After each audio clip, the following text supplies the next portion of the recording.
the way. Ifatu Melifonwu. This is going to be over. Lions are going to win it. Lions are bringing the NFC North title back to Detroit.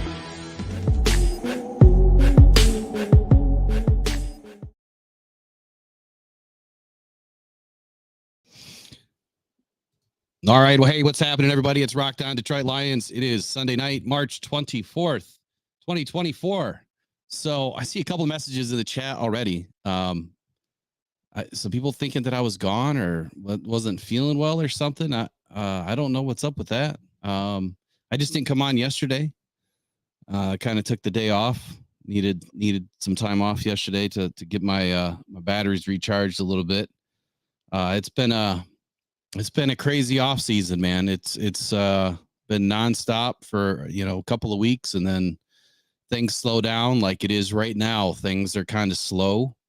League-wide meetings started today for the NFL owners, and there's going to be more information popping out. As you can see, I already got one video out just before we started tonight about in my opinion, which the rule that needs probably the most change. Like, forget the kickoff rules and all that other stuff. I get what they're trying to do there, but man, the reporting eligible rule, like it is so archaic. And after what we witnessed last year, there's definitely a tweak that could be needed here to make sure that this doesn't happen again. Yeah, and I'm trying to smile right now because it angers me to even go back and think about what transpired, because you guys know as well as I do that if we hosted a third game, we are in the Super Bowl. There is no doubt about it. Nobody is beating us at Ford Field. And to be honest with you, I think from here on out, it is going to be one of the hardest stadiums to play in for any team. I don't care how good they are. Ford Field is now one of the hardest stadiums to play in.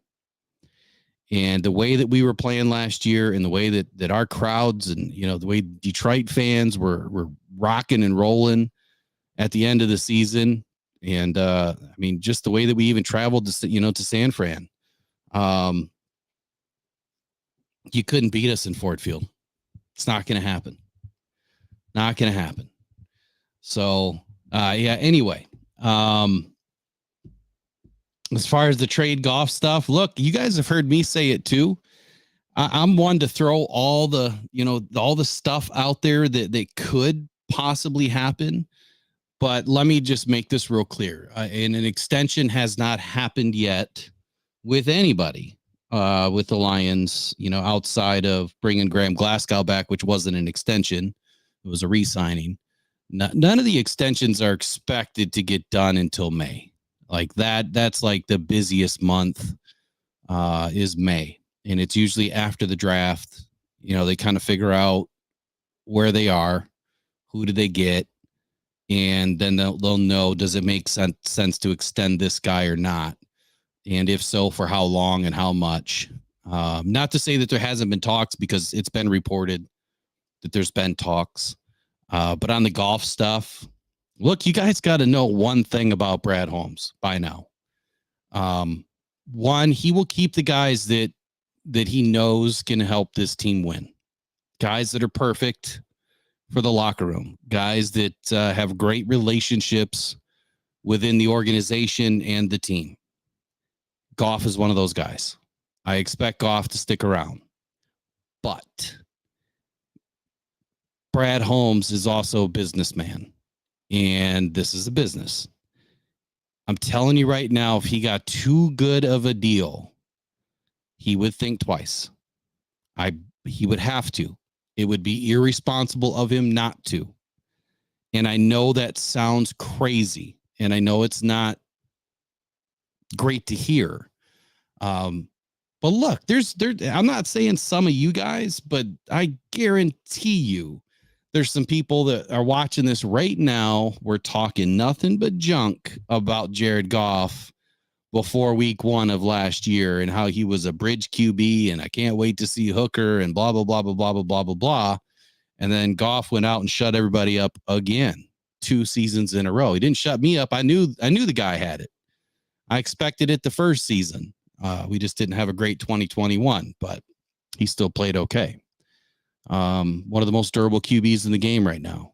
So Goff is our guy until he's not. That's all we can say. He's our guy until he's not. And when he's not, I expect Brad Holmes to have a plan. And I'll be honest with you, I don't think that plan is Hendon Hooker right now, because we have no clue what Hendon Hooker is.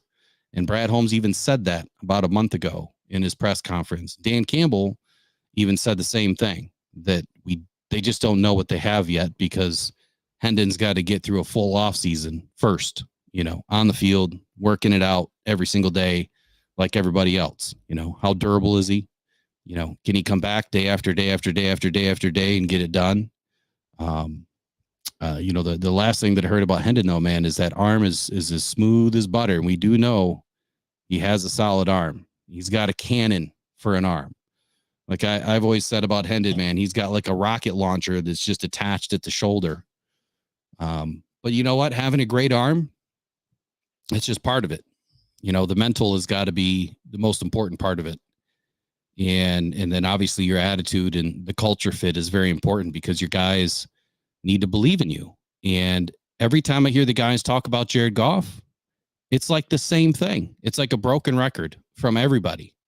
Goff never changes. Goff is the same guy. Doesn't matter what game it is. He has the same energy, same focus, same. Goff is Goff.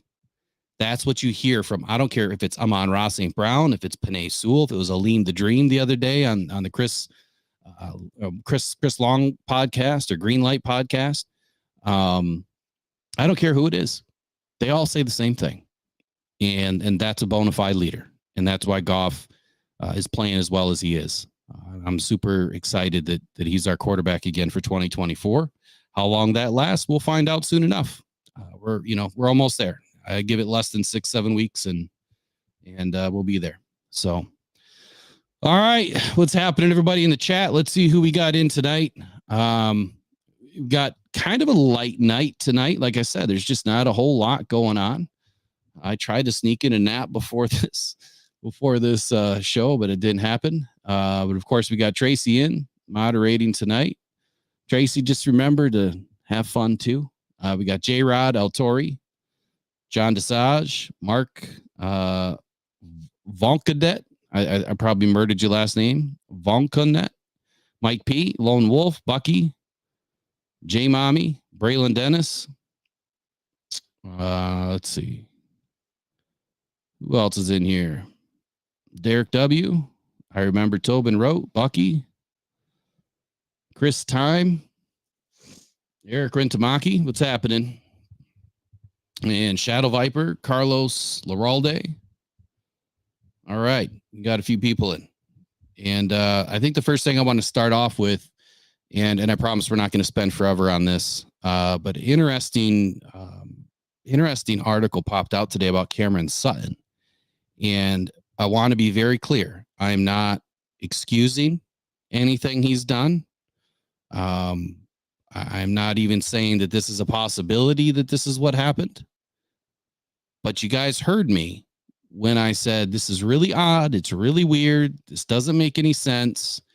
Is there something else going on with him mentally that could explain some of this stuff? I'm on record, multiple videos saying it. And this article came out by heavy.com. And I apologize, I don't know who their writer is. For some reason, their name is not at the top where it should be. I'm sorry, they got it to the right. It's Nathan Doherty. And this came out yesterday, I believe, March 23, 2024, 2:43 p.m. And it talks about his issues in college. And this is kind of alarming. It's alarming to me because how does the NFL, are they aware of this? Number one. And number two, how did he pass all of his physicals? If he's been so open about this, has he gone through neuro checks? Has he had MRIs done, brain scans done, to look for anything? So here's what it says, and this is what this article says. Cameron Sutton revealed in college, I just black out, quote, I just black out. Again, I'm not excusing. I'm not saying this happened in this situation. But the article says this: while he was playing football for Tennessee in college, Sutton was forced to briefly leave a November 2014 game against Missouri while showing symptoms of a concussion. The cornerback later revealed that he regularly suffered blackouts while playing. That's crazy to me. Regularly suffering blackouts? That means you've got a problem. You've got a TBI. Obviously, it says raising concerns of a more serious condition. Here is Cam Sutton's quote: from time to time, it just happens throughout the course of the day.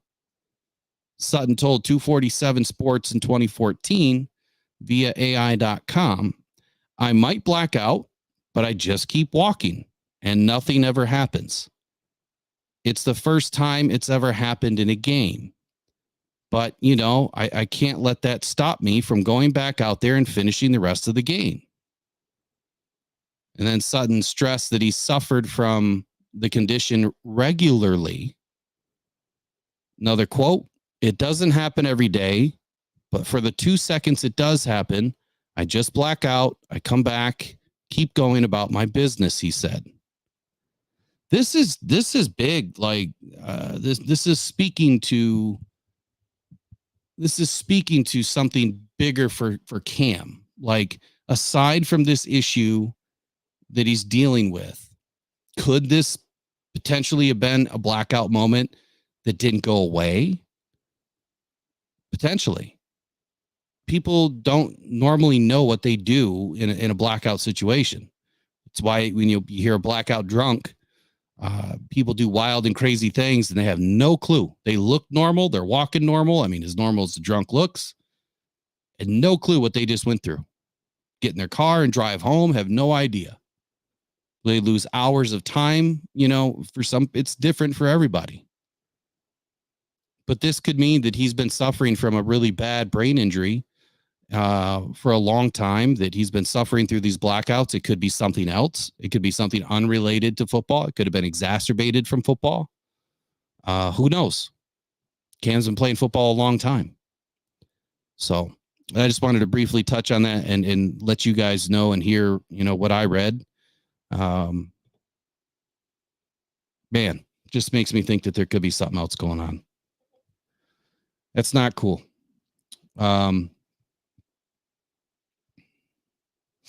You guys all up in arms now. Someone brought up golf and you guys are going crazy about it.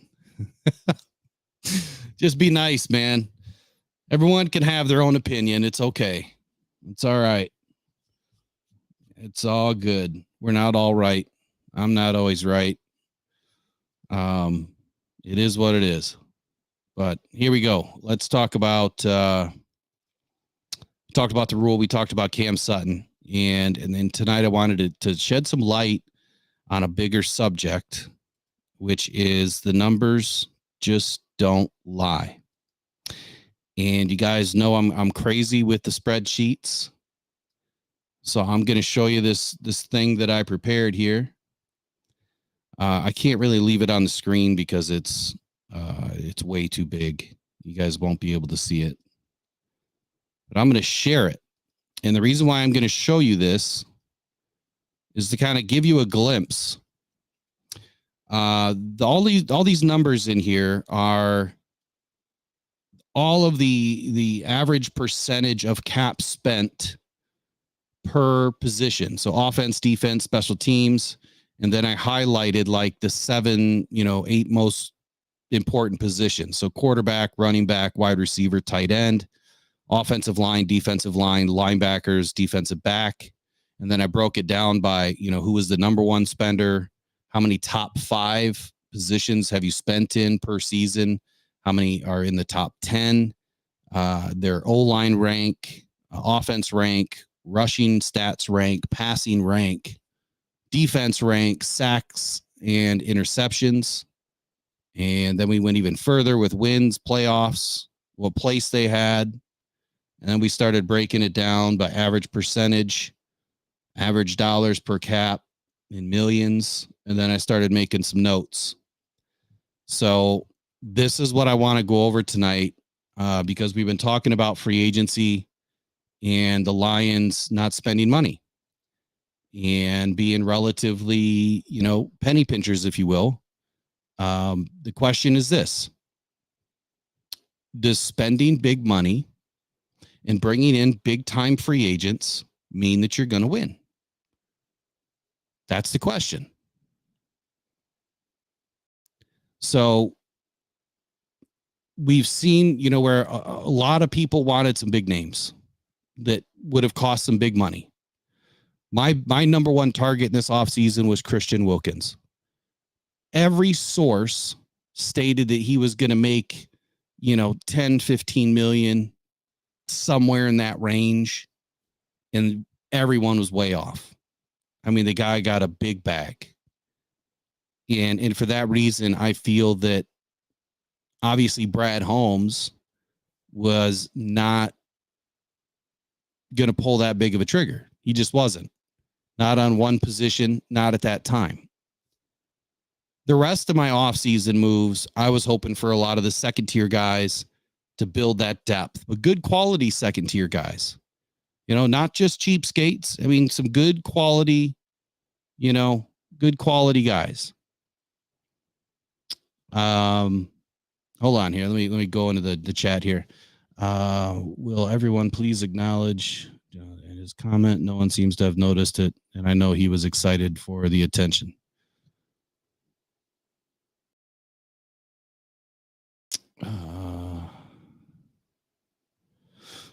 I must have missed it. I mean, if there's things going on in the chat, Tracy will take care of it. The rules are simple. We get along in the chat. First time's a warning, second time's a timeout. Third time is a longer timeout. If you do it again, you just get banned. So we haven't had to do that.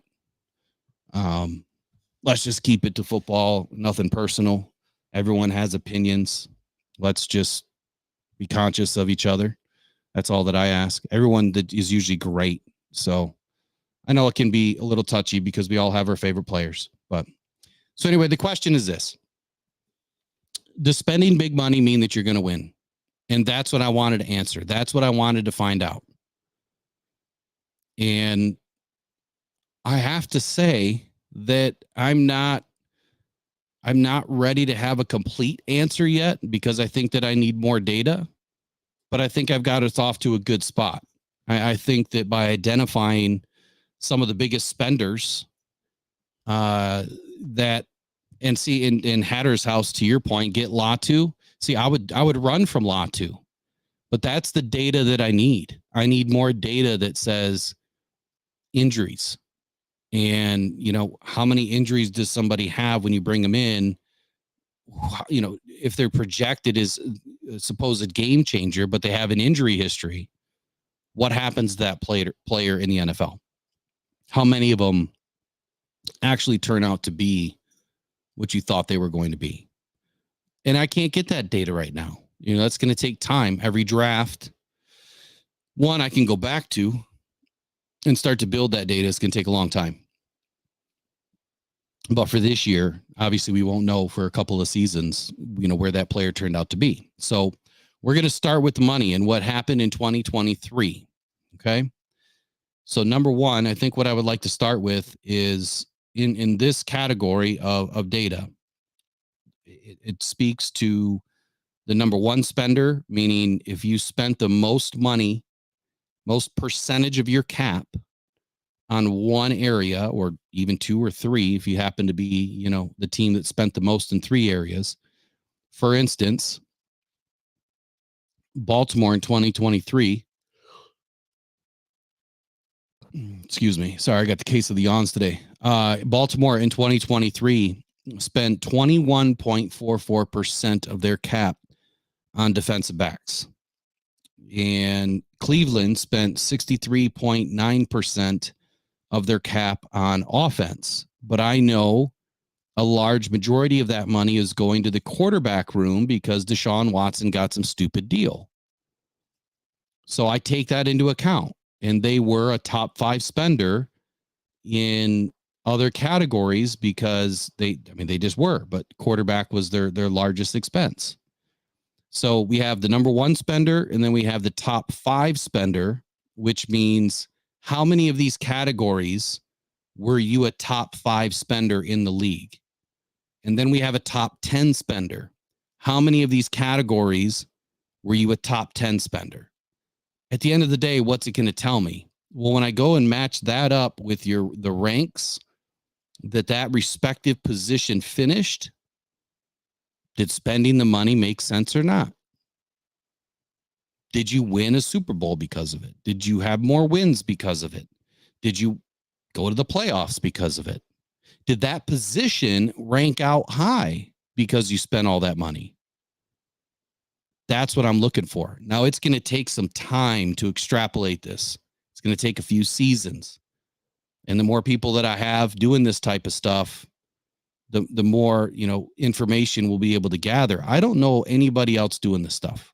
I've looked everywhere.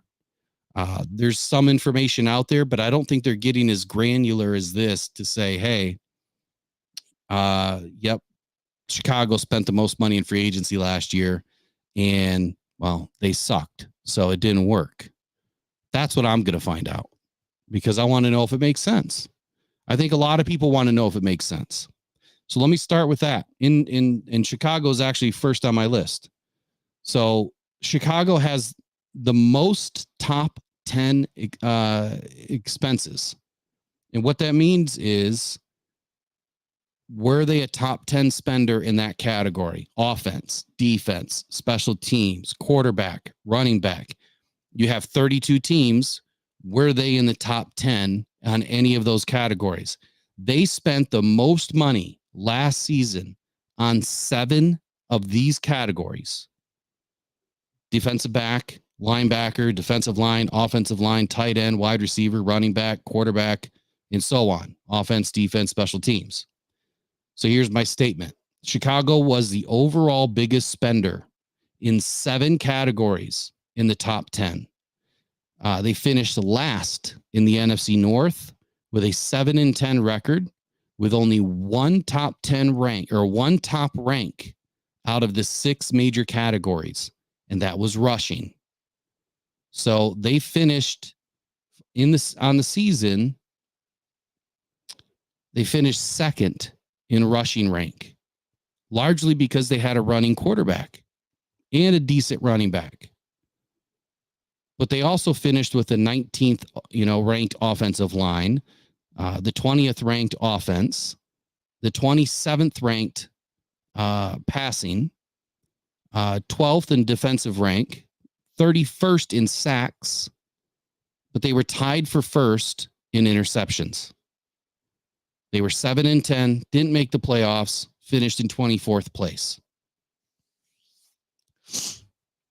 So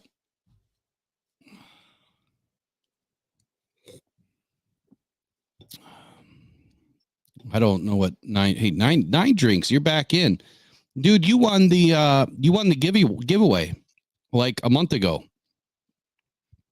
and I've never heard back from you. So you got to email me if you want your prize. I'm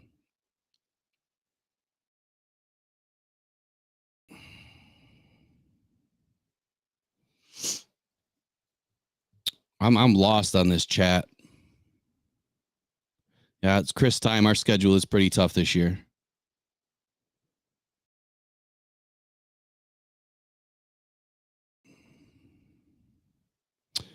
Josh Jackson, I don't think the analytics department's going to give me anything. I think that they hold that stuff pretty close to the vest. They're not going to give me anything. I'll try though, just to see. Why not? It's a good idea. I'll at least try. But I just don't think that they're going to give it to me. I think that's why a lot of these, other companies exist. These analytics and data companies exist to build these things. And someone had a good point. I think it was Derek the other day that, some of the things that I'm trying to develop that nobody else is trying to, really developing, there could be a use for it someday. They may want the information someday. So I'm just going to keep building it. So my second point here is talking about the second most top 10. If you haven't figured out, tonight's going to be a lot about analytics. The second most top 10 expenses. So Atlanta and Indianapolis were the second most teams to have the largest expenses in the top 10 category, and neither of which made the playoffs, and both finished third in their divisions. Atlanta spent the sixth most on offense, fourth on defense, fifth on special teams, and fourth on offensive line, with the other three top 10 categories spending being the 10th most on their defensive backs, quarterback, and 8th most on the tight end room. Atlanta finished fourth in O-line, so they spent the sixth most on offense and fourth most on offensive line, and finished with the fourth ranked offensive line, 9th in rushing, 11th in total defense. Their spending appeared to work, but they finished 22nd in passing, 17th in offense, ranked 21st in sacks, and 27th in interceptions. So to me, that would say otherwise. So they spent a crap load of money on certain areas: O-line, rushing, total defense, which means they spent the most on offense, defense, special teams, offensive line, defensive backs, quarterback, and tight end, yet they were 21st in sacks, 27th in interceptions, 22nd in passing, 17th in total offense. Didn't make the playoffs, finished in 25th place with a 7-10 overall record. But granted, that's just Atlanta. So between Atlanta and Indianapolis and Chicago, so far, all three of those teams spent a boatload of money, and it hasn't done anything for them.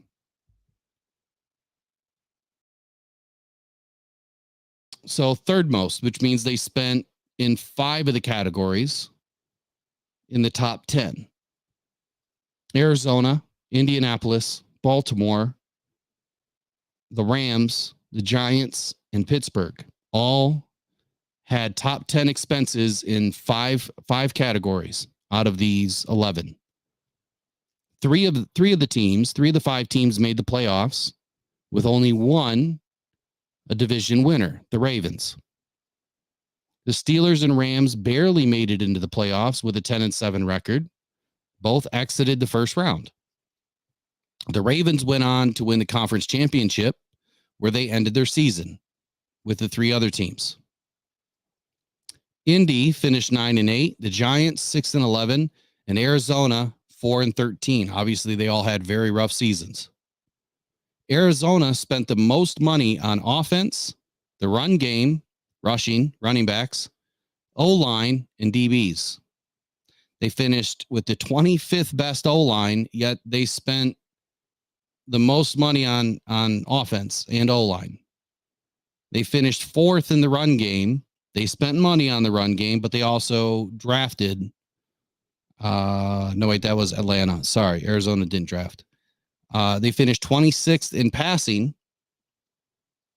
and 19th overall offense. Their DBs finished 19th or tied for 19th in interceptions, and their D line was 30th in sacks, with the 25th ranked defense overall.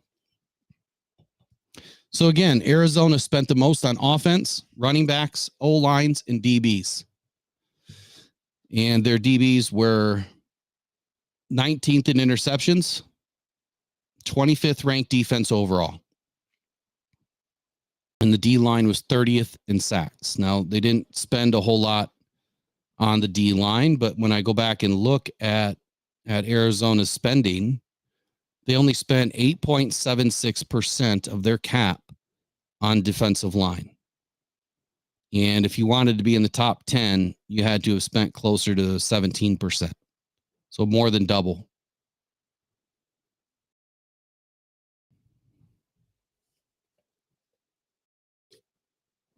Yeah, now they spend a ton of money on Kirk Cousins. So they spend even more money on offense.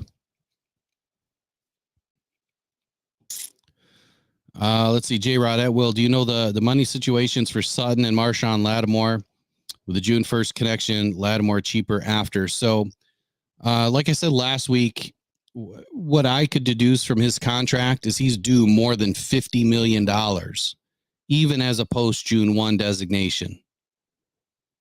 And more north of 50 million for 3 seasons. Yeah, I'm good. Ain't no way. If they wouldn't have done it with Snead, they're not going to do it with Lattimore. That wouldn't make any sense to me. The only way it makes sense is if he was cut, not traded for, but cut. And then you can pick that up, renegotiate contracts, all that good stuff. But as far as the trade, then no. As far as the Sutton thing goes, I really don't remember that one by memory, but I want to say that the Lions will pick up maybe $2 million in cap. I think it's either 1.5 or 3.5 million that they'll pick up after June 1 for this year. But they are trying to claw back like 9 million or 10 some odd million of the salary cap for the signing bonus. So what I would say is, we'll know more later, obviously, but what I would say is we're not expecting a bunch of return, coming back from Cam Sutton that's going to help this team this year. And I don't know what the NFL would do about it. I don't think that there's really much they can do about it. I think it is what it is at this point. A contract's a contract. The rules are the rules, and they're just going to have to live with it. Now, if they're expecting to get that money back, I mean, what a lot of teams will do is they will overspend because they know by next league year, they'll be able to get, that money back. So we'll see how it goes. But as far as Marshawn Lattimore, I wouldn't do it. And as far as the whole Snead thing, I was going to comment on that a little bit tonight. It just doesn't make any sense to me. Like, the only thing that I can think of is if Brad Holmes is dead set on grabbing a cornerback in this draft, like completely dead set, he's going to do it. And he knows that he's going to find somebody that is able to start this year or be a very good quality backup at number 1 or number 2. That could be eventually be a number 1 or number 2. Then that's exactly why he wouldn't do the Snead thing. So he's got to be dead set on drafting. Has to be.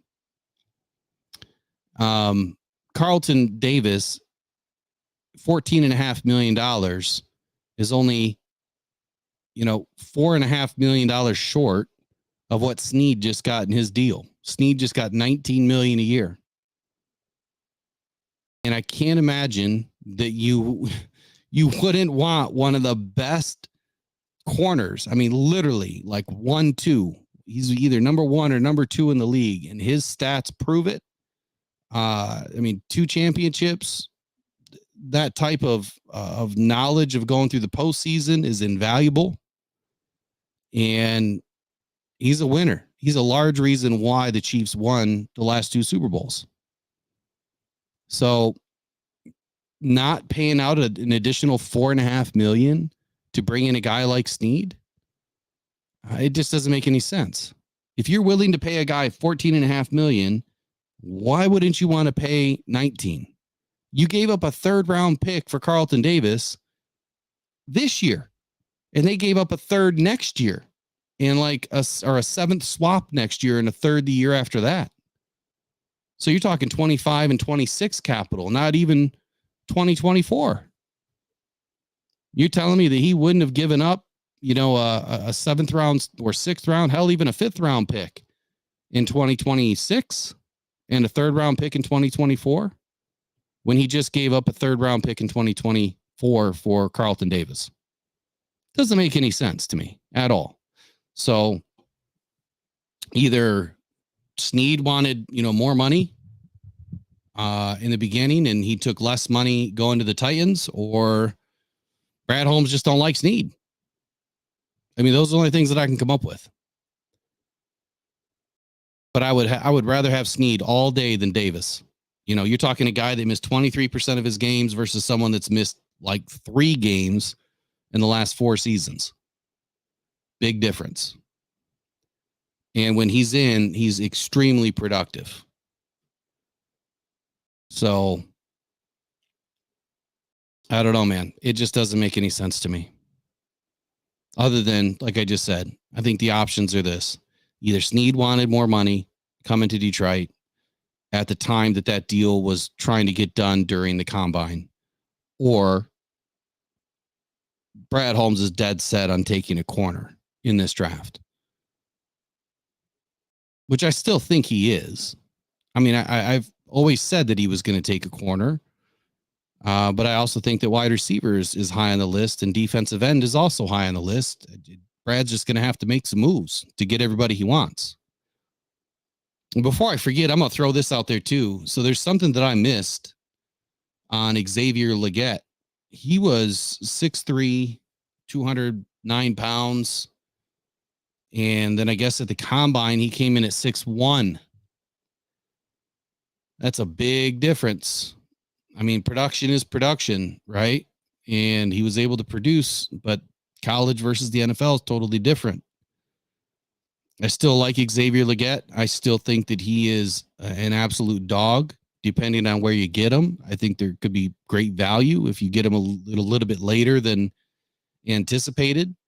But I think that the Lions are looking for a guy that's, north of 6'1", someone that, is a little bit taller, an ex-receiver, 6'3", 6'4", someone that has speed, definitely has, the muscle to go up and get the ball, does well in the contested catches.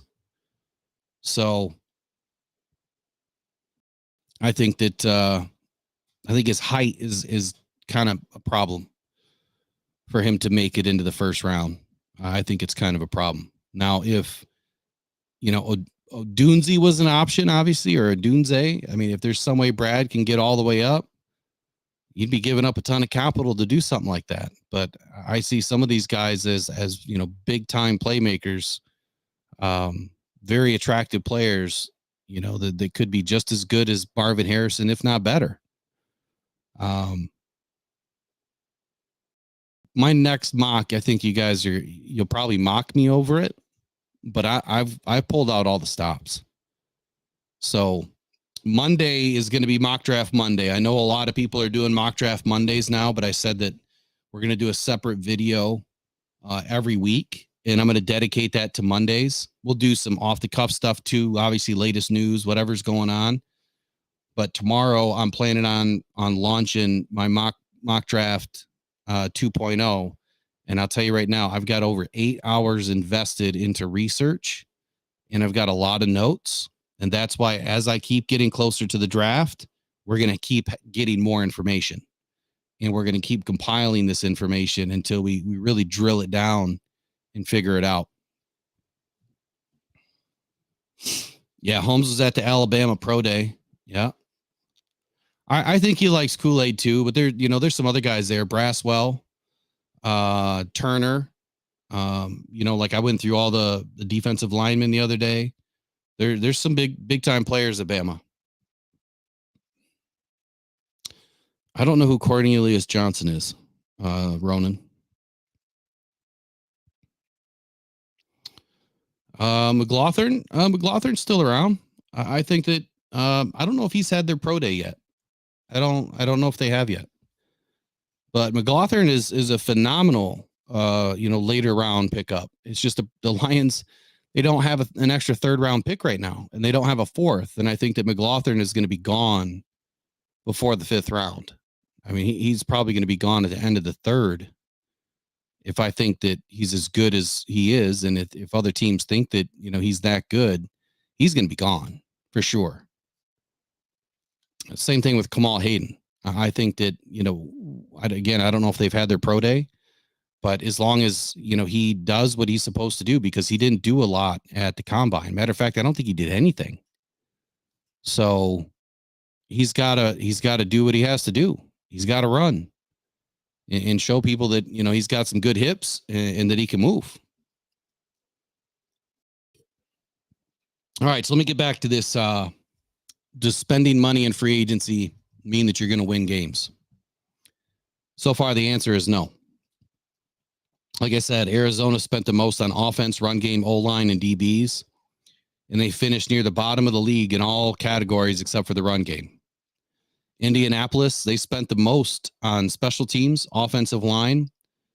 They spent the fourth most on defensive line. And in the other three top 10 categories, they spent the seventh most on running back, ninth most on tight end, and 11th most on offense. So, again, they spent the third most on special teams and offensive line, the fourth most on defensive line, the seventh most on running back, ninth most on tight end, and 11th most on offense overall. And they finished 20th passing, 10th rushing, and had the third best offensive line with the 15th best offense overall. So did this one pay off? Well, I mean, Indy didn't make the playoffs. Their defensive line spending worked out, to fifth in sacks. So I think that it worked out by spending the money that they did on the defensive line. But they were a 24th ranked defensive team overall. So I think the answer would be no. They were a top 15 team, on offense and a top 24th team on defense. I mean, let me preface this by this and tell you what I'm thinking here. If you're going to spend the most money, you better be a top 10 team. Hands down. Because to win a championship, you have to have a top 5 offense and a top 10 defense. You can get away with a top 15 defense if you have, the top 2, 3, 4 offense. It's been done. And if you look at the statistics over the last 15 years, it's been done a couple of times. But generally speaking, it's a top 5 offense and a top 10 defense. Offense wins the championship. The defense obviously helps you get there, makes a few stops, turns the ball over, whatever. But it's the top offenses that are winning championships right now. And I think that's exactly why we've seen Brad Holmes do what he did early with this team. He wanted to build this offense out now and early and get everybody gelling, get the chemistry flowing, get the offense figured out, get it done now, because you will have a much better opportunity at taking your team further. Circa 2023, look what happened. In 3 seasons, we went from 3-13-1 to 17 minutes away from a Super Bowl because we had a top 3 offense in the league. And we still didn't spend the most money as everybody, which is crazy. It's because he's hitting in the draft.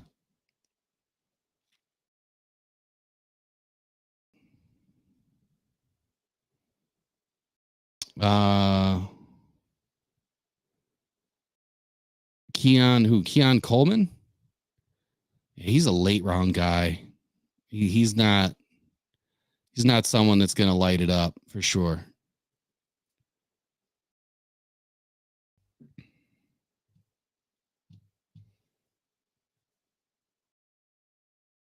Who are you guys talking about that don't draft him? So Brent, to your point here, Will, what do you think about Keon Coleman? I'm not as high on Coleman, like I just said. I mean, he's a later round guy.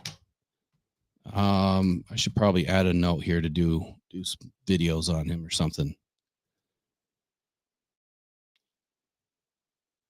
I mean, right now he's projected to be a good backup, an eventual starter. He's got good height at 6'3", good weight at 213 pounds. He's got decent arms, decent hands. I wonder if I have him put into my metrics to compare him to all the other ones. I don't know, but running a 4.6 140, it's kind of on the slow end. He's got a 1.54 split, which is actually pretty good. A 38-inch vertical, 10-foot 7-inch jump. That means he does have some explosion. He should have some short area quickness. You know, it's the size that these teams are going to covet the most. You know, 6'3", 213 pounds is not easy to find. But watching his tape, you know, I'm not super excited about him. And I know that some people have compared him to Drake London, Chris Olave. Chris Olave is a lot shorter than him. I'll dig into him a little bit this week. Well, maybe we'll do a video on him. I'm definitely not high on Wilson, man. That 6'7" or 6'6" receiver. I think he's a great story. I think that if he were to put on a bunch of pounds, he'd be a great tight end. But he moves better than what I expected for being that big. He does move better, but he doesn't move good enough.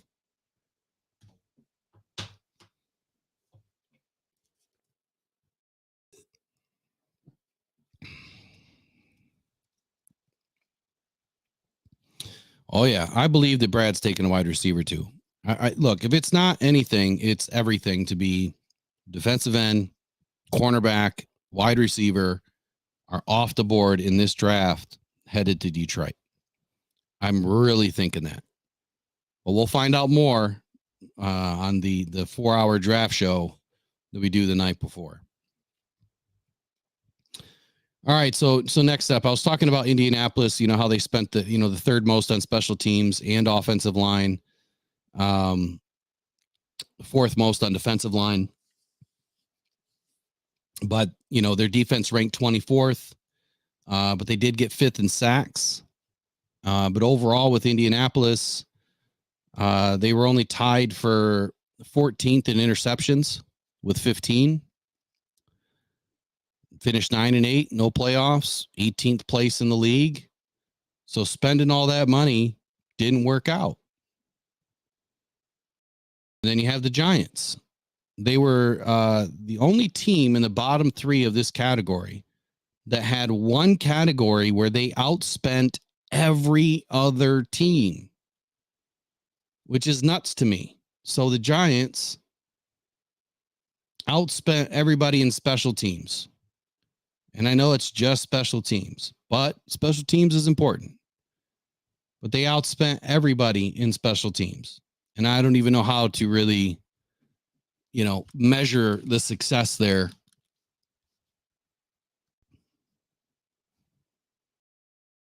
Or even really where to begin. Because it's not like I'm going to go analyze all the kicks, punts. I think it would have to be, you know, who did they spend the money on? You know, did they make big time plays, big time returns? There wasn't a whole lot of returns last year. But anyway, so the Giants, they also spent the 4th most on the quarterback room, 6th most on offense and tight end and linebacker. And they ended up with a 29th ranked offense. So they spent the 6th most on offense and tight end, the 4th most at quarterback, and they finished with the 29th ranked offense, the 30th ranked offensive line, 16th in rushing, and 30th in passing. And on defense, they finished ranked 27th overall, but they were tied for 3rd in interceptions with 18, but their defensive line produced 29th place in sacks. So they spent all that money in all these other places.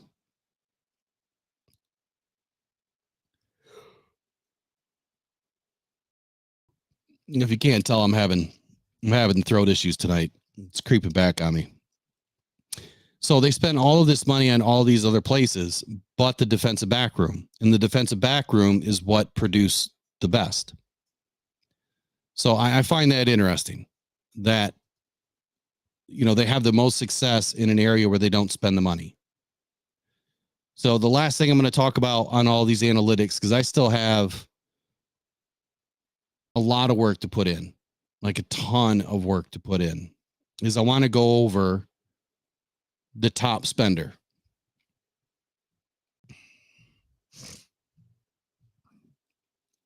In each category. So there's 11 of them. Okay. So I'm going to start with Cleveland. Obviously, there's an anomaly here because they spent a lot of money on their quarterback room because of Deshaun Watson. And I don't believe that. Yeah, it's after the thyroidectomy, getting my thyroid taken out. Sometimes I get really really sore and it makes me yawn. I can't explain it. It's like the muscles get super tired. It's from all this talking, That's why I got to rest it. So anyway, Cleveland spent all this money on the quarterback room because of Deshaun Watson, but all this money on offense. They were the biggest spender on offense last year. And they finished with a 16th ranked offensive line, 16th ranked offense, a 22nd ranked offensive line, 12th in rushing, 19th in passing. So again, does spending the most on any given category mean that you're going to be the best in that category? Because if you spend the most, like they spent the most out of 32 teams, you better be a top 10 team. And they didn't even crack top 15 but once out of those four categories: rushing, passing, offensive line, total offense. Dallas spent more on quarterback than everybody. I don't know how. I didn't make up the numbers. These are the numbers that are reported. They spent 24.43% of their cap on their quarterback room. So did they finish with one of the best quarterbacks? I don't think so personally, but they finished third in passing.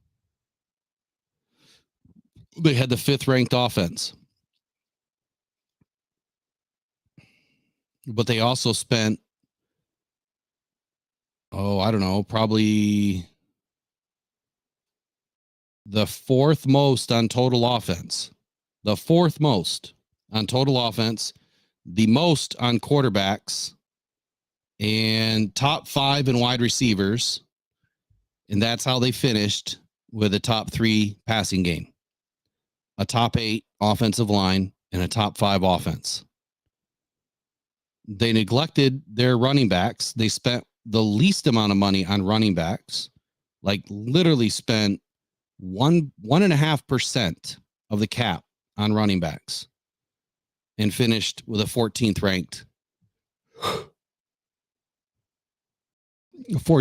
run game. Sorry. So the whole point of this is, again, do you spend the most? Do you get the best? And based on those two examples right there, they had to spend the most in a lot of different categories for Dallas to have some success. So next up would be Houston. Houston spent the most on their offensive line, 26.84% of their cap on the offensive line. Houston was also a top 10 spender in 3 categories: total offense, offensive line, and linebacker. They finished with the 12th ranked offense, the 15th ranked offensive line, 22nd ranked run game, and 5th in passing. So did their spending on offensive line work? It was a top 15 offensive line. They're ranked 5th in passing. I wouldn't say it totally worked, but I think that it lent, a little bit of credibility to their offense, playing a little bit better. This is all going to make sense here in a moment. You know, this is just the beginning, the tip of the iceberg of these analytics. New Orleans. This is crazy. So New Orleans were top spenders, meaning the number one spender on two categories: running backs, tight ends.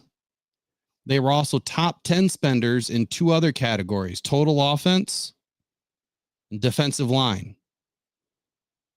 They finished with the 14th best offense, 23rd offensive line, 21st in rushing, 13th in passing.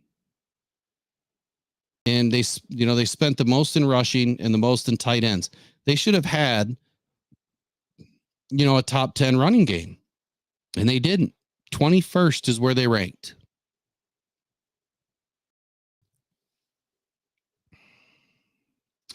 Pittsburgh spent almost 60% of their cap on defense, total defense. They were also top 10 spenders at quarterback, defensive line, linebacker, and DBs. There's a theme there. They spent a lot of money on defense. Like, they were one of the biggest spenders on defense. They actually spent the most money on linebackers than any other team. So they had two number one expenses, one being the linebackers, the second one total defense. And their defense was ranked 21st. They were 12th in sacks. They were tied for 11th in interceptions with 16. They did make the playoffs. They did get booted out of the playoffs in the first round. But they also finished, second or third in their division? So again, it didn't work. They spent more money on defense than any other team in two categories, and top 10 spenders in three other categories. And the numbers don't match. They should have been a top 10 team all the way around. San Francisco were top 10 spenders in four categories. They spent top 4 money on their defense overall. They spent a lot of money in the running back room with Christian McCaffrey, the wide receiver room, obviously Adebo, Brandon Ayuk, and others. And they spent the most money out of all teams on their defensive line. 25.7% of their cap. So that means they spent over $60 million just on their defensive line. And their defense finished 8th, 10th in sacks, tied for first in interceptions. And they also spent the 4th most money on DBs. Or I'm sorry, the 12th most money on DBs. So they didn't spend a ton of money on their DBs. Now, why am I bringing all this up? Because you guys want to know where Detroit was? Here's where Detroit was. They didn't spend more money at any one position than any other team. They were only a top 10 spender in one category. And they were 5th. The 5th biggest expense they had. Can anybody guess?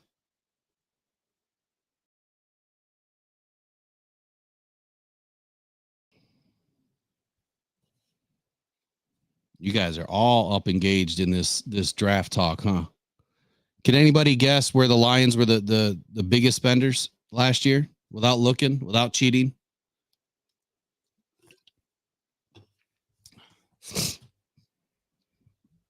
O-line's a good guess. Kicker's a good guess. We did spend some money on kicker.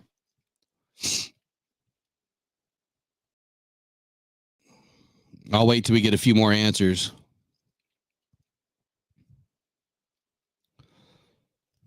See, you guys are thinking, because we played well on the O-line. That we spent money on a kicker.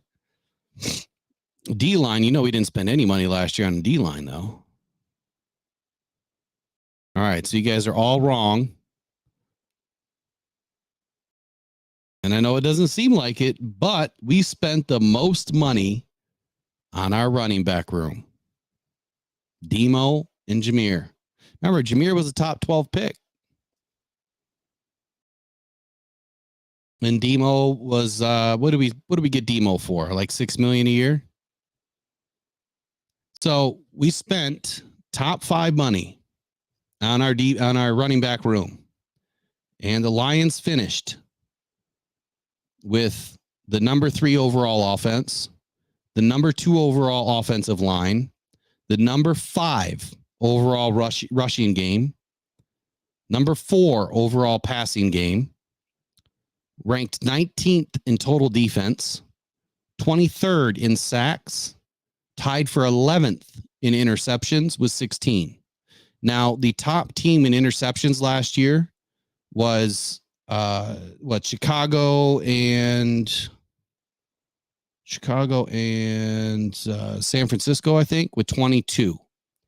And then from 22, it jumps down to, I think, 19 was second place, or third place, actually. Was it 19 or 18? It was 18. So being tied for, 11th place in interceptions with 16 is actually not bad. We were only a couple of interceptions away for being tied, like, third, fourth place. And tied for 11th sounds bad, but it's because we were tied with like 6 other teams.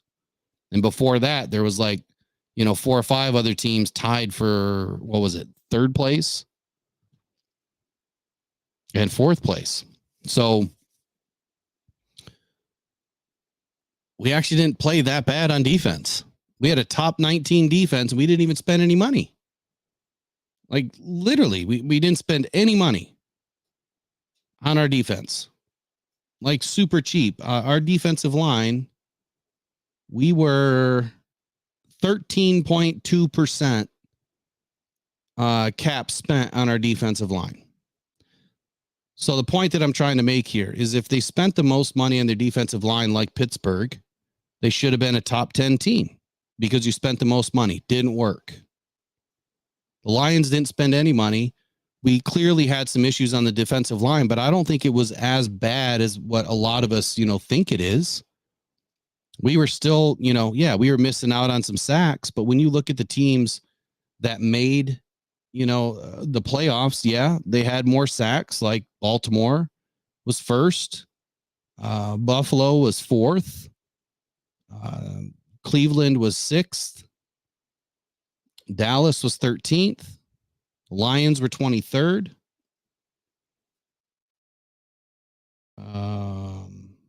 Green Bay was 16th. Houston was 14th. What team is this? Kansas City was second. The Rams were 24th with Aaron Donald. Miami was third with Christian Wilkins. Philly was 20th. Pittsburgh was 12th. San Francisco was 10th. And Tampa Bay was 9th. And half of those teams didn't really address their defensive line with a bunch of money. How old is Theo Riddick? I don't know. 40, maybe? No idea.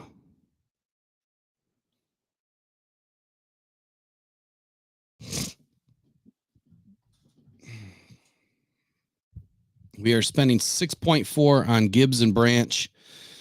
Green Bay signed McKinney and Jacobs for $31 million this coming season. Yeah, that's a great point, Ronan.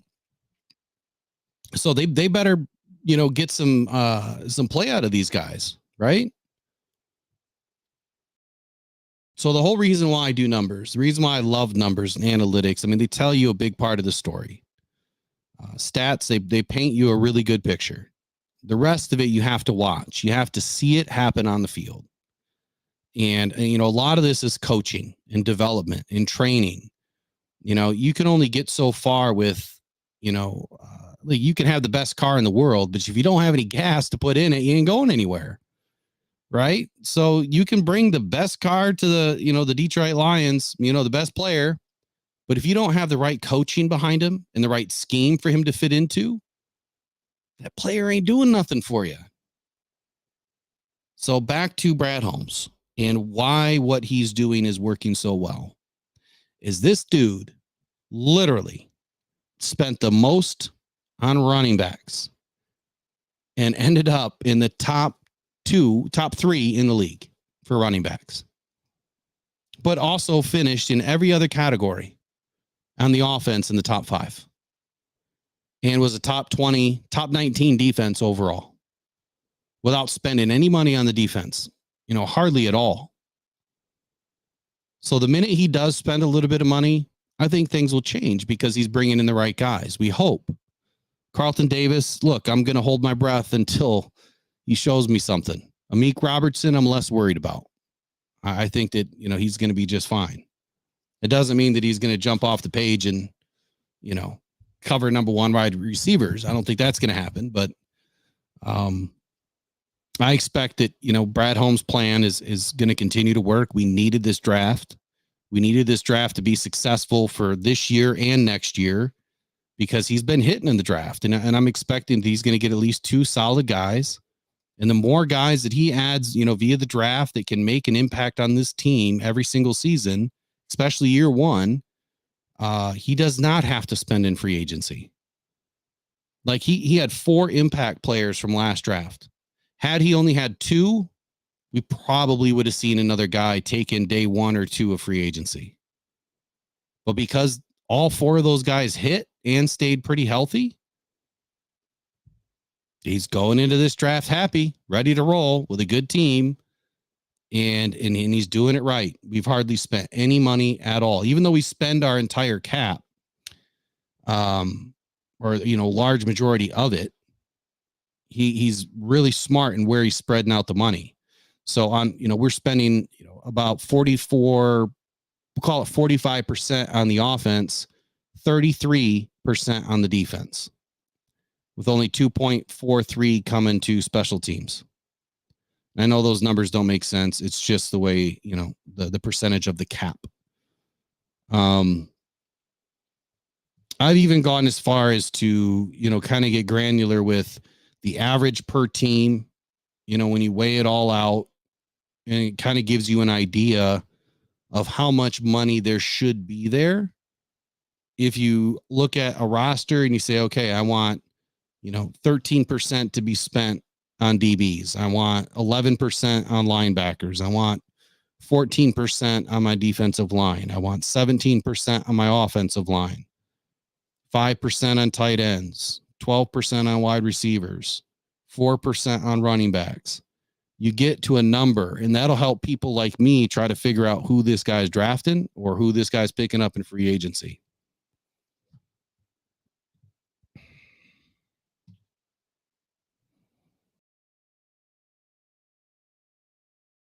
All right, so let's get into the chat now. You guys have been doing great, being patient with me. Appreciate it.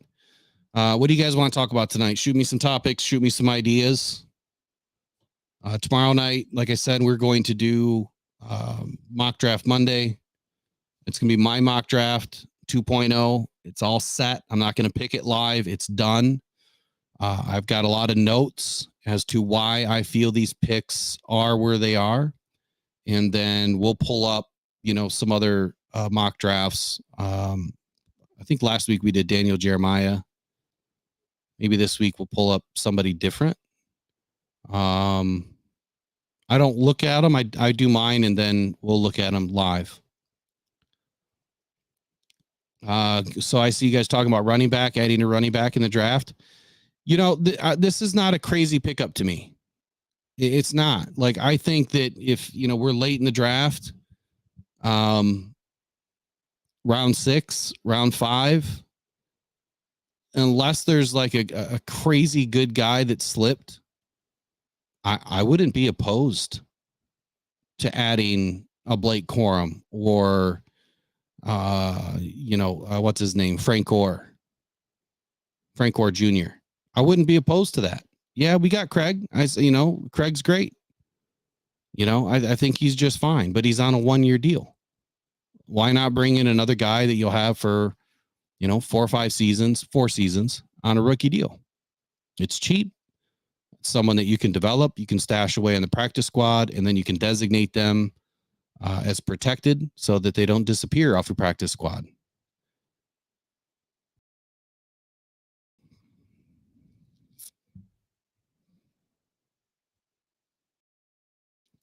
How are the Lions going to fit Houston into the rotation? Which Houston? Are we talking about James Houston?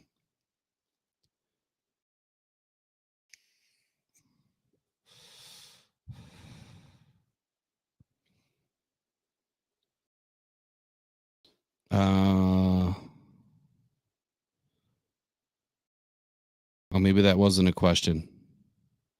Maybe, no, that is a question. J Mommy, how are the Lions going to fit Houston into the rotation? I think Houston's going to be just fine. I mean, right now you've got Houston and Betts on the outside. Who else is on the outside? You got Kaminsky that can play out there, but he'll play, inside as well. We're kind of loaded, to be honest with you. We're kind of loaded. Let me pull up the roster or the depth chart.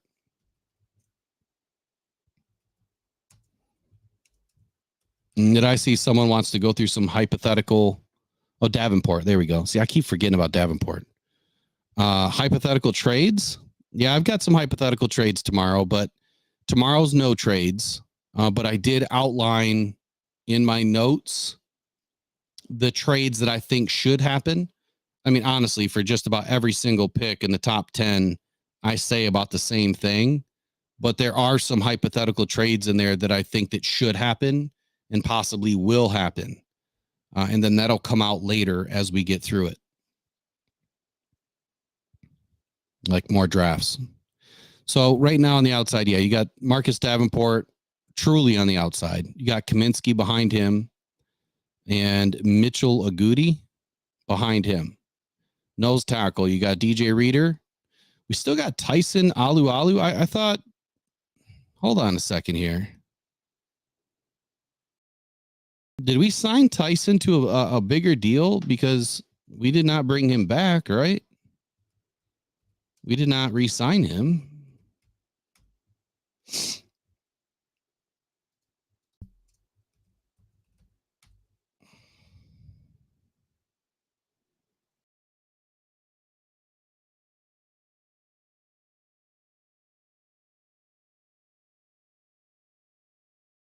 Yeah, he should be a free agent. I don't know why he is listed on this depth chart. Let me let's go to the Lions website. Let's see if theirs is up to date. It wasn't the other day.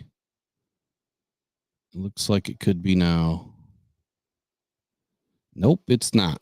They don't have DJ Reader on here. They got a bunch of holes. And they don't have Zietler on. They don't have anybody on here. Lions are terrible at updating their site.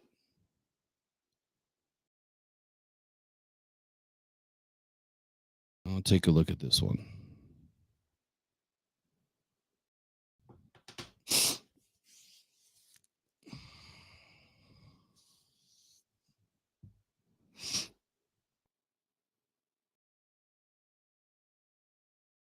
Okay, so defensive end, they have Aiden Hutchinson, obviously. I don't know why they have John Kaminsky as a starter. Marcus Davenport will probably be the starter there. But behind them, you've got Josh Pascal, who's a hybrid, interior defensive lineman, James Houston, Matthew Betts, and Mitchell Agudi. So right now we have 1, 2, 3, 4, 5, 6, 7 guys that can all play right or left end. And as far as defensive tackle, you have Ali McNeil, Levi Onwuzurike, and Chris Smith, and Broderick Martin. Hold on, Ali McNeil. Well, defensive tackle / nose tackle. Ali McNeil, Levi Onwuzurike, Chris Smith at defensive tackle, DJ Reader, Broderick Martin at nose tackle.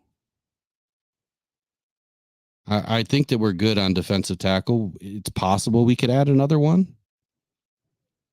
It's very possible. that we could add another option behind Aleem or DJ Reader?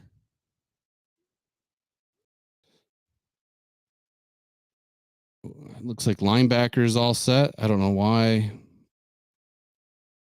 I'm missing somebody on this though.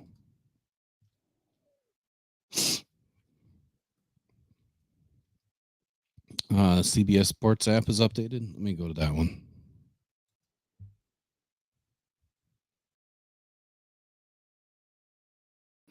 Yeah, this one looks like the best. So CBS Sports has obviously Marcus Davenport as the right defensive end starter, John Kaminsky behind him, then Josh Paschal. Well, behind Aiden, they have Mitchell Lagudi and then Matthew Betts. I would think that Matthew Betts is going to be ahead of Mitchell, but I also think that he's going to be on the right side, not the left side. I think that John Kaminsky will probably be on the left side behind Aiden Hutchinson. But hopefully Matthew Betts can play both sides. And they can just move guys around, in and out as they need. So I think there was a question in here somewhere about depth.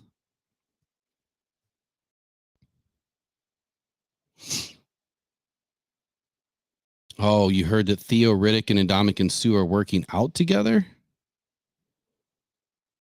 Like Theo Riddick, the running back Theo Riddick?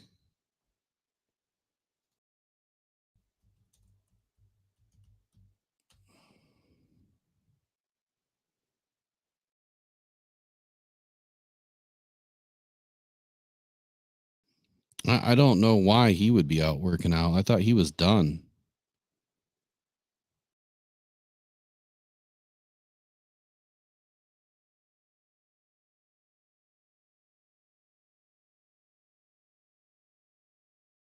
Yeah, I thought he was done a while ago.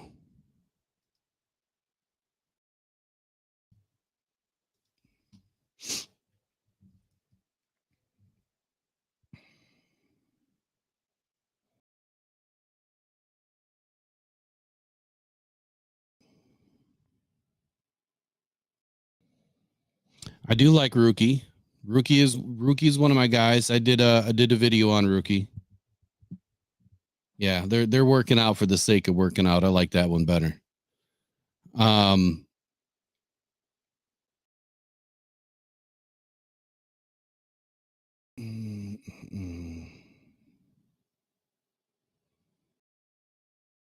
do I feel about bringing in Tyler Boyd? I think that he's a very underrated and would be an upgrade for Reynolds.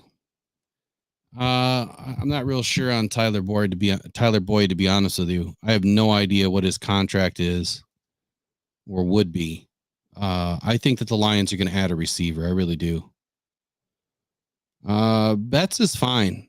Betts is he's a little bit older, but I mean the guy doesn't have the mileage on him like an NFL player does.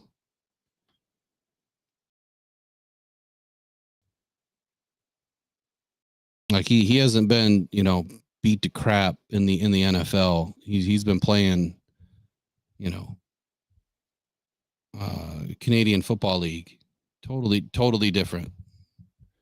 I mean, football is football, but they don't have this long, grueling season like they do here. And he is 29. But hey, we saw some 36 and 34-year-olds get after it. And Danielle Hunter's 29. Yep. Hendon Hooker's 25. He's not 29.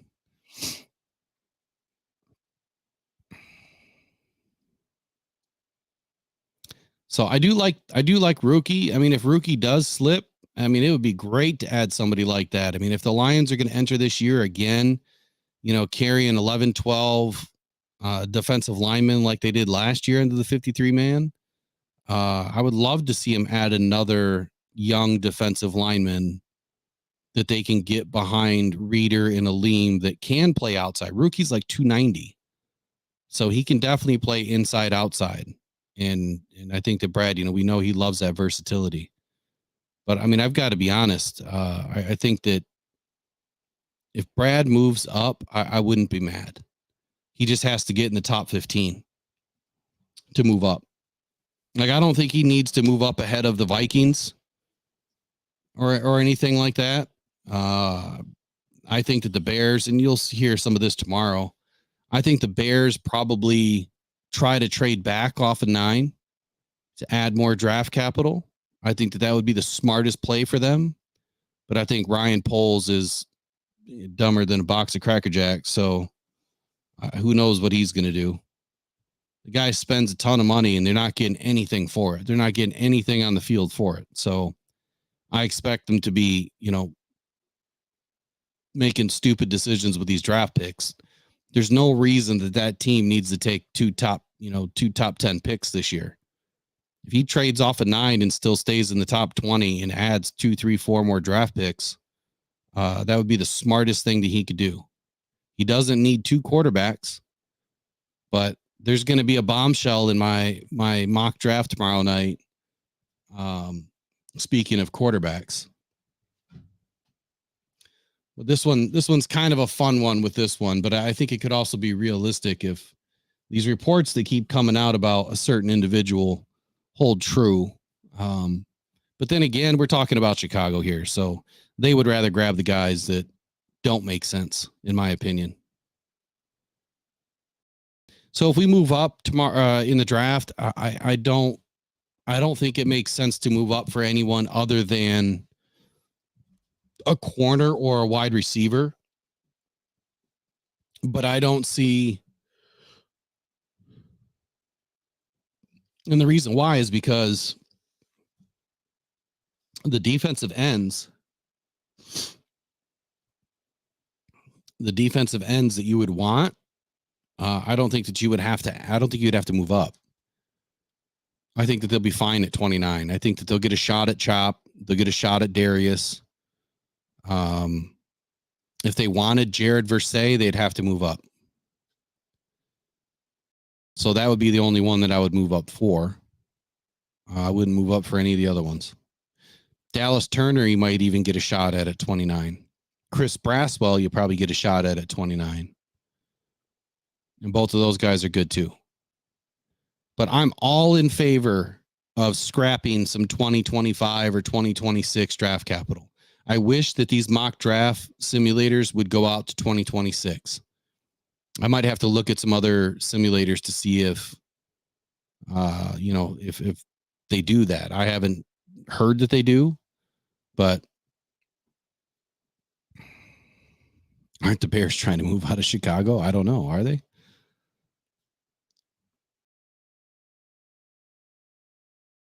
I'm not big on Newton at all. I think there's better players than Jerzon Newton in this draft. I really do. And as far as the value goes, I think that there's better players later in the draft. Like, I wouldn't move up for Newton, especially with Reader. We've already got Reader at this point. And that's a good point right there, Derek W. I do believe that the Donkey Kong, man, I don't understand. Every time he comes into a stream, it's Super Bowl or bust. Every time. I expect the Rams to try to get a defensive tackle. I mean, with Donald retiring, it only makes sense.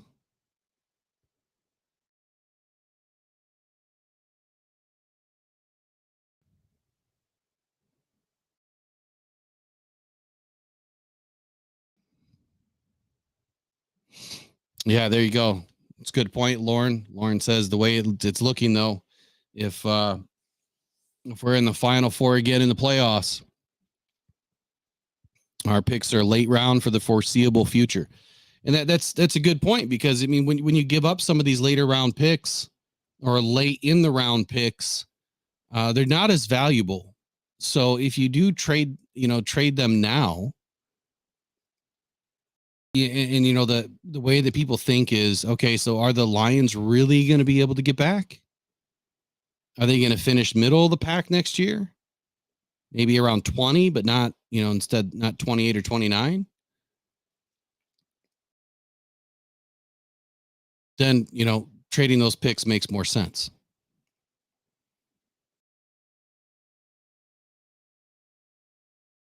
I would absolutely trade 2026 first round to move up into the top 15 if that's what it would cost. I don't know if it would really cost that.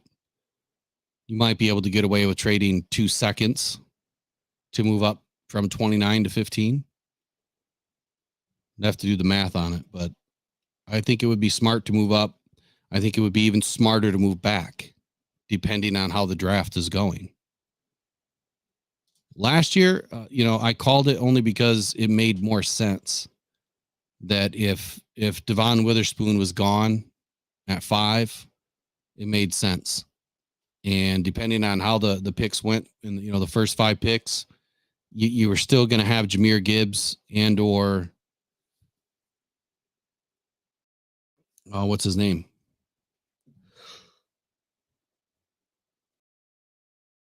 The guy that went to Atlanta. Can't remember. Robinson. The running back that went to Atlanta. Can't remember his name. If he was there, and he was, I expected that the Lions are probably going to move back. There's definitely going to be some fireworks. Edge or bust. There you go, Brent. I think we'll get one. Bijan Robinson. There we go. Bijan. All right. I think you guys you can already tell, man, my voice is done. Got to rest it for tomorrow. And we'll get back at it tomorrow. So tonight, a couple of topics that I'll finish with here is rules changes.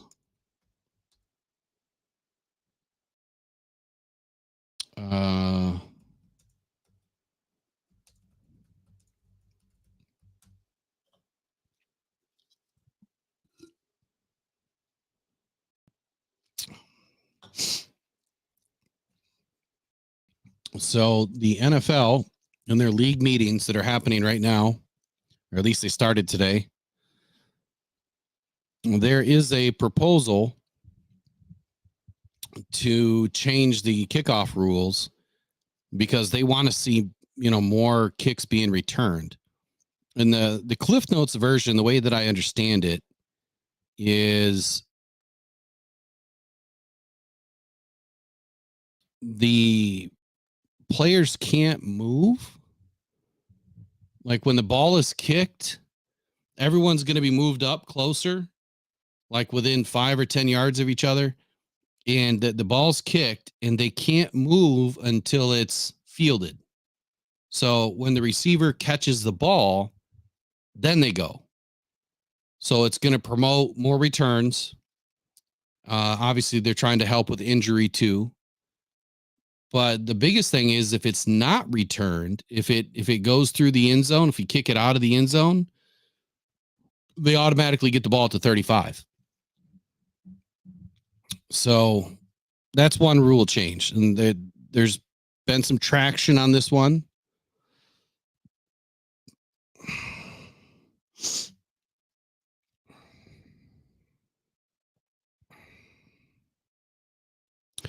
They're also worried about scoring, apparently. I guess scoring has been trending down since 2020 when the scoring average per game was 49 points. It dropped to 45 points in 2021, 43.7 in 2022, and 43.5 in 2023. So the kickoff proposal this year will impact scoring. It will impact field position by at least 3 to 5 yards. Yeah, I just don't see how 3 to 5 yards is going to change a whole lot. Like I really don't. But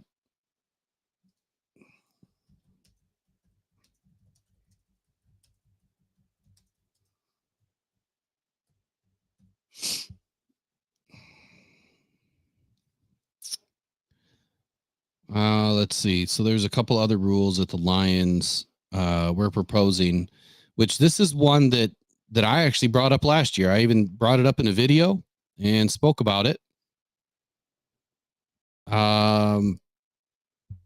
It's the remove the requirement that a player must spend at least one day on the active roster following the final roster reduction in order to become eligible to be designated for a return.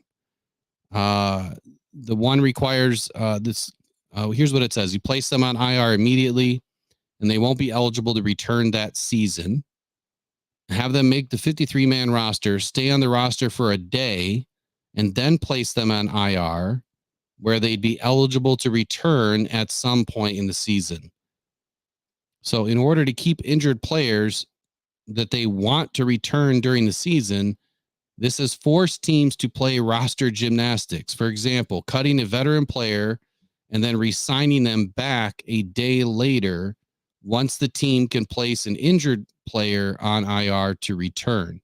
So I think what they're trying to do here is they're trying to eliminate having to potentially lose a player, because if you cut them and now they're open for other teams to pick up, and you're only doing that for purposes of taking a player who's already hurt, who's already going to IR, but they have to be on the 53-man at cut day to then come back, doesn't make any sense. Like, if they're already hurt, just let them be. So that means that, when they get down to the 53-man roster on cut day, they won't have to worry about the players that are going to IR that they want to come back that season. They can just make those moves, and then they'll be able to retain players. So like what we saw last year with Emmanuel Mosley, we lost, Starling Thomas because of the Emmanuel Mosley going to the 53-man and then being demoted back down to, well, I don't think he was demoted back down. I think they kept him up. But because of that move, we lost Starling Thomas as opposed to making a different move. So, and then the Lions had other moves that they could have done there. They could have put him on the reserve IR list, and he would have been, on the team at the same amount of time anyway. But this is the one that I brought up in a video last year, expanding the postseason injury return designation to unlimited.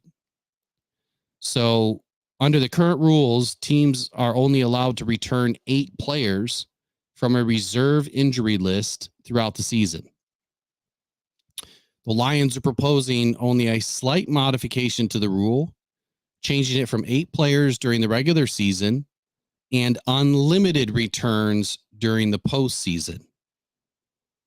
Which here's what they're trying to put in. They're trying to say that during each season, a club will be permitted to return 8 players during the regular season and an unlimited number of players during the postseason from either the reserve injured or reserved non-football injury illness list to its 53-player active inactive list, or from practice squad injured to the practice squad.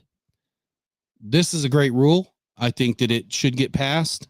It helps out every team. When you get to the end of the regular season and you're trying to build your postseason roster, you have players that are on the fringe, like they were seeing with James Houston and CJ Gardner-Johnson. And I remember a lot of conversations between Derek and I talking about, man, how many guys have we had injured this year? How many guys do we have that can come back? And they got right down to the wire with it. There was only so many, that you can bring back. Well, in this case, yep, you still have to worry about it throughout the regular season. You can only bring 8 guys back, but come postseason, where we expect to be, you want to be able to bring back every single player that you can. That can help your team win. Plus you might need that added depth, and that's what they could be. Is they could just be depth that, in the event that they really have to get in the game, they're ready to go.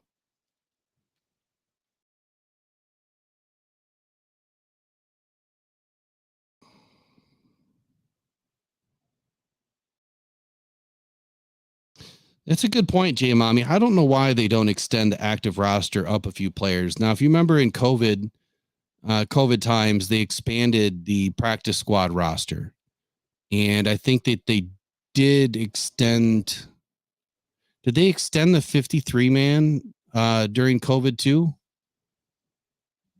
To like 60 or something like that? I can't remember. But anyway, I mean, if they extend the active roster, that means the salary cap's got to go up. And that's probably the biggest reason why they don't.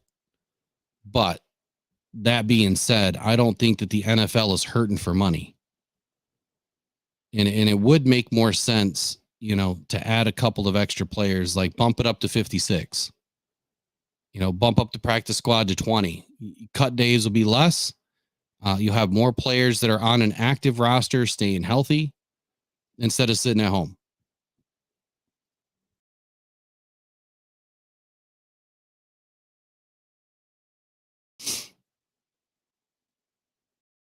Brent, to your question, the answer is yes. So your question is if Goff gets hurt, and as I wouldn't even put that out, but yes, and Hendon comes in and kills it, would you want Goff back? 1,000%. Just because he comes in and has one good game doesn't mean anything. It means that he's walking in behind the best offensive line, some of the best receivers, two of the best running backs in the league. He's coming into a top 3 offense. He better play good. Because if he doesn't, then I think that tells you something way different, doesn't it?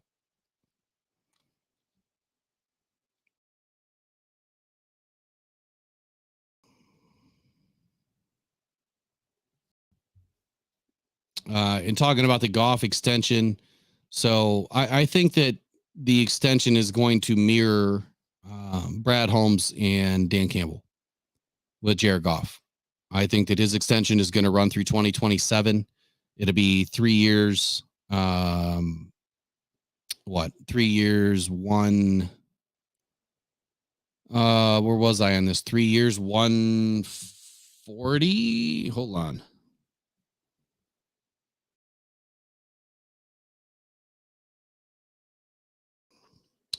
Probably 3 years, 143 in that neighborhood.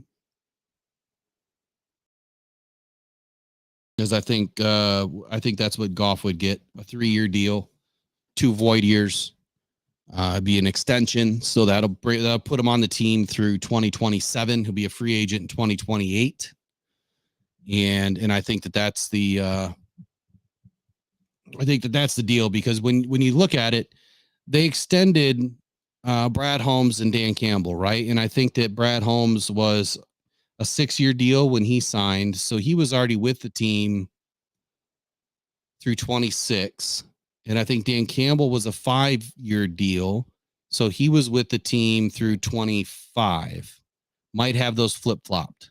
But I don't think that they both got 6-year deals to start. So they really only extended Brad 1 year, and they extended Dan, at least 1, but more like 2 years. And I think that it only makes sense that Jared Goff's deal would match that. I just saw Chef was in here. Will, what's your prediction for the electricians? The electrician season next year? Who's the electrician?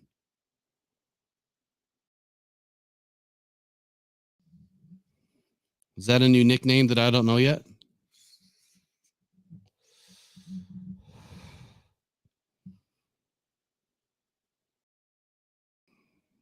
Oh, Jahmyr Gibbs. Is he the electrician? Is that his new nickname?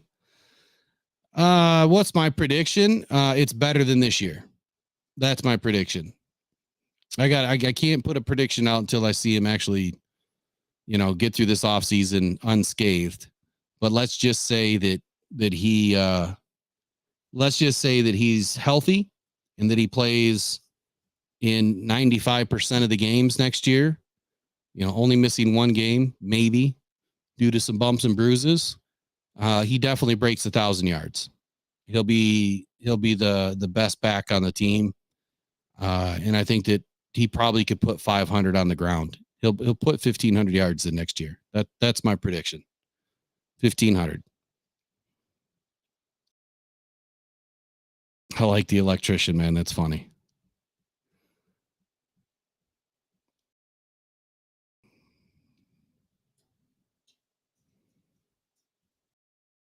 It is definitely a lot easier to get worse at the position. That is a direct quote from Dan Campbell.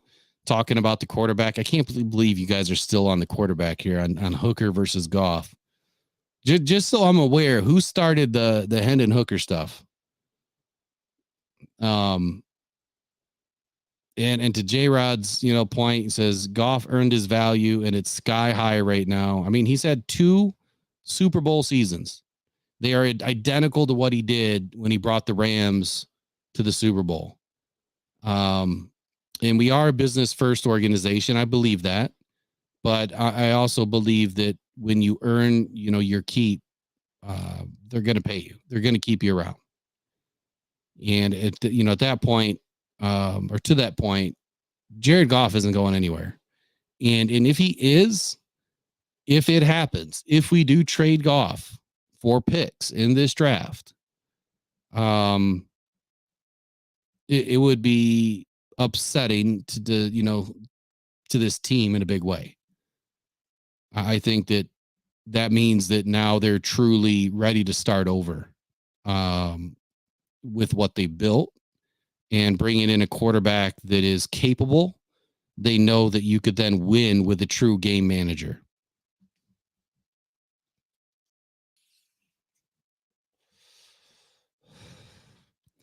So let's see here. Question is, am I comfortable with one of our running backs out? This year I am, because Jahmyr Gibbs did not catch his stride until after he had a couple of games by himself with Demo out. I think that now Jahmyr Gibbs understands what he needs to do. Last year, through the first 3, 4, 5 games of the season, I said that he was outrunning his blocks. He wasn't patient. He wasn't seeing the blocks. He wasn't seeing the field. And then he finally figured it out, the first couple of games that he had to tilt the rock by himself. And it was after that, it was all downhill for him. So now I think everything's slowed down for Jahmyr. And if Demo's gone, if he's out for an extended period of time, we'll be just fine. Only having Craig Reynolds as our backup is not, I don't like it, because we don't have anybody else behind him that is worth anything. So I think that if you pick up a late round, running back in this draft, it makes sense. I'm not sure that it happens. And absolutely, Hooker doesn't have any game action. He's not worth anything. We picked him up for a 3rd round pick, probably a little bit earlier than most teams would have taken him. I thought that he would go in the 3rd. He did. And I also think that he would have been a top 5 pick had he not been injured. And so for those 2 reasons, he probably has a 4th round pick value right now. Maybe, but it's not higher than that. Once he gets some real game action, and plays, a lot of time this preseason, which would be some game action, even though it's just preseason. If he really outplays the competition on the field, even in preseason, his value will go up. But I don't believe that Hooker is trade bait at all for anything. I really don't. To be honest with you, I think that Jahmyr Gibbs would be not Jahmyr Gibbs, J-Mo would be trade bait before Hendon Hooker would be. And I know, that sounds crazy too, but he's on the cusp, right? J-Mo's on the cusp of breaking out this season. And I think that's exactly why somebody would want to, take a bigger chance on giving up some good draft capital for somebody like J-Mo. Now, I don't think that J-Mo's on the trade block. I have not heard that at all. And if somebody is saying that, I wouldn't put any stock in it. I mean, honestly, when you look at the roster right now, I don't think that there's anybody on here that would really be big trade bait outside of Jared Goff, only because his value is high, and J-Mo because he's on the cusp of doing some great things, and some teams would love to have a nice young wide receiver with that much speed, who's healthy now. He's gotten through his stuff. He's learned his lessons. I don't see anybody else. I mean, you're not going to trade Hutchinson away. Not yet. Probably not ever. So I don't see it. I don't.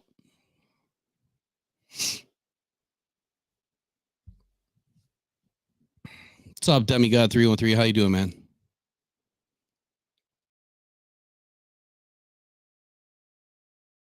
Yeah, I hear you, but I mean, it's a business. It's, football's tough, man. NFL is cutthroat. Just go and watch any of the cut days on, which I'm going to have to watch some of that tonight. I think I'm going to fire up HBO. I never did watch the Dolphins last season. I didn't watch it. I didn't watch any of it, any of the HBO stuff. I'm going to have to start firing it up and watch it, because when you go through cut day and, you watch the entire, off season unfolding, and then you watch them do cut days, it's like, man, just last week you were saying how good that dude was. Just last week, this guy's making plays. And now it's like, yep, we got to cut you. Have a good day. Best of luck. See you later. Bye. I mean, it's not always like that. I mean, I think Dan and Brad did an excellent job. Yeah, there was cameras in there, but I think that's them. They were as raw and real as I think that it gets.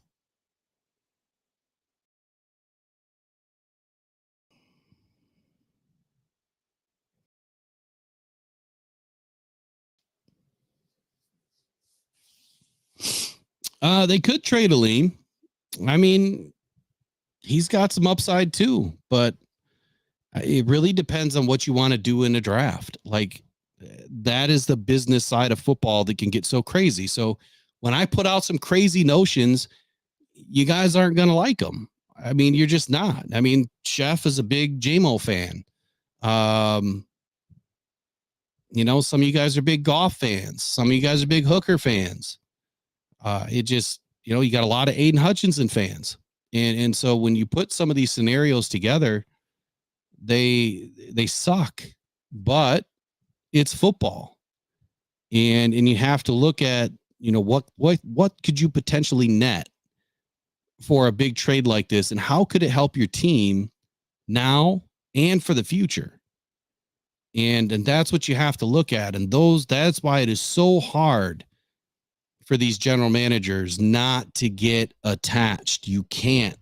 It's just like, if any of you guys are in a management position at work, or you're a CEO even, and you've got really good quality people underneath you, right? And all of a sudden you get 5 resumes that are like, wow, like, man, I could really upgrade my staff today. But you're kind of friendly with a few people that, maybe you hang out with after work. Well, I would tell you that's the big no-no right there. You've got to keep business. You can't be friends and have good business. That's the hardest thing. So GMs in football, they can't get attached. William Clay Ford was a player's owner, and he was a coach's owner. He had a very hard time cutting ties with coaches and players for decades. And that's changed now.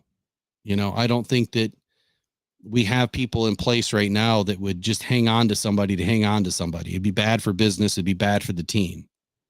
I think now they're able to, cut the string, if you will, and just let the balloon fly away and live on to to another day and make the decisions that they need to make this team better. Sustained success is where we're headed. It's really tough to be in those positions. Oh, geez, Chef. To Chef's point, I mean, every once in a while, even a blind squirrel finds a nut. So.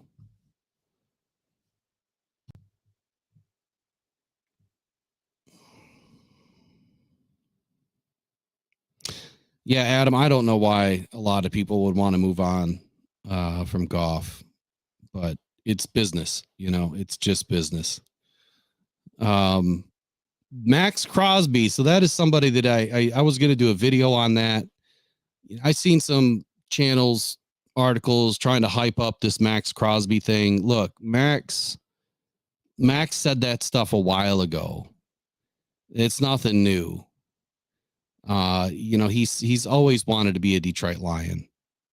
Ever since before he came into the league, he wanted to be a Detroit Lion. So I don't think that there's much to this right now. I certainly haven't heard any grumblings. I mean, the guy commands a big fat paycheck. If you're not going to bring in a guy like Snead, how are you going to bring in a guy like Crosby, who's making what, 25 million this year, something like that? And if he was traded,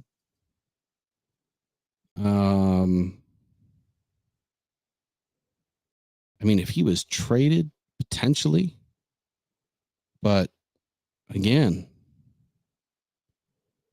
I don't see anything like that happening. It would have been done by now, you would think. And you'd be giving up a bunch of cap space. I just don't think that I would see them. I don't think I would see them doing that. I think that they're going to draft a defensive end. I mean, that's Brad's MO. All of these top tier guys, that you have to then pay at some point. Brad has told us time and time and time and time again, he's going to get them through the draft. He's going to build this team through the draft. He's going to get second tier guys for depth. Yes, every once in a while he grabs, last year it was Cameron Sutton was the biggest one. This year was Carlton Banks Davis, who is, the biggest free agent pick that we have right now, because even DJ Reader's contract is about the same as Davis, to be honest with you, but it's actually really cheap on the guaranteed money. So don't put any stock in it. I'm sure that there's, certain channels out there that will be, saying it's happening, breaking news, or draft day trade or whatever. It ain't happening. And if, they make me out to be a liar, so what? It's not happening. Not right now. Yeah. So Reader is 29.5 million, but he's only 9 million guaranteed.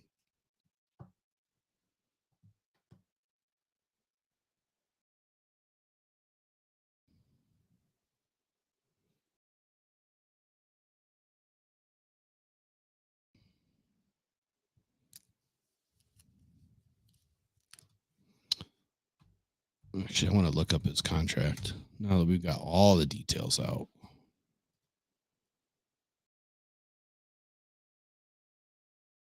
Oh, man, the Lions threw in 3 void years on his deal. Look at the Lions work.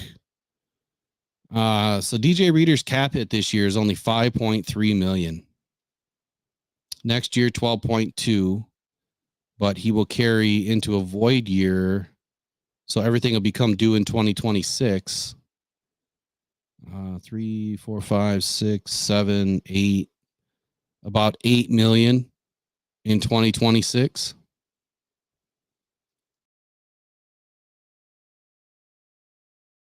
So pretty good deal for the Lions. Yeah, Decker's, this is Decker's last season, right? I think that Decker's not signed after this year. I would not be surprised with this deep draft. And we'll go through some of this tomorrow night. And I'm only doing first round tomorrow night, but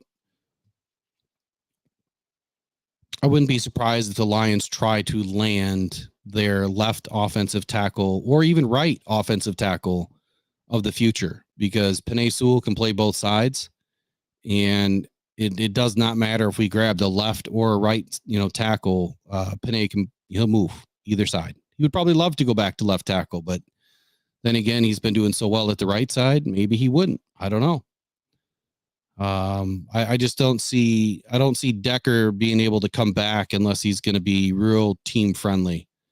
Because I don't think you're going to keep paying this guy $13-14 million a year. I mean, this year he's making 19 million.